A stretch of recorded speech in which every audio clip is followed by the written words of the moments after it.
नाशिक पाथर्डी फाटा प्रभाग क्रमांक 31 मध्ये भाजपचे 2 नगरसेवक, उभाटा गटाचे 2 नगरसेवक हे चारही नगरसेवकांना मतदान रूपी आशीर्वाद नागरिकांनी भरभरून दिले, तरी त्यांच्या पदरी निराशा आली.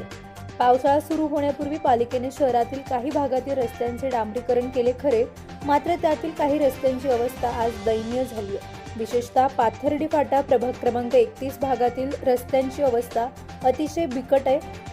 हॉटेल एक्सप्रेस इन पासून ते रेडिसन ब्ल्यू पौदार स्कूल पर्यंत आणि पुढे मग जुनं पोलीस क्वार्टर, मनोदत अपार्टमेंट, स्वप्नपूर्ती नगर, अजून इकडे रस्त्याविना वावर चालू आहे. आणि जो रस्ता आहे तो एक्सप्रेस इन ते पौदार स्कूल पर्यंत रस्त्यांची खूपच चाळण झाली आहे. त्यामध्ये भर पडली.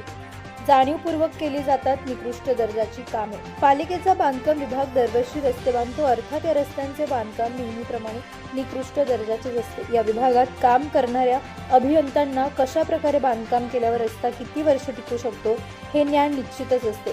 पावसाचा रस्त्यांवर कितपत परिणाम होऊ शकतो याचीही सर्व माहिती अभियंत्यांना असते. मात्र रस्ते बांधणारे ठेकेदार अशाच प्रकारे रस्ता बांधतात की तो पुन्हा एका पावसात दुरुस्तीला आला पाहिजे, म्हणजे पुन्हा त्याच रस्त्यातून नवी गंगाजळी उभी राहावी.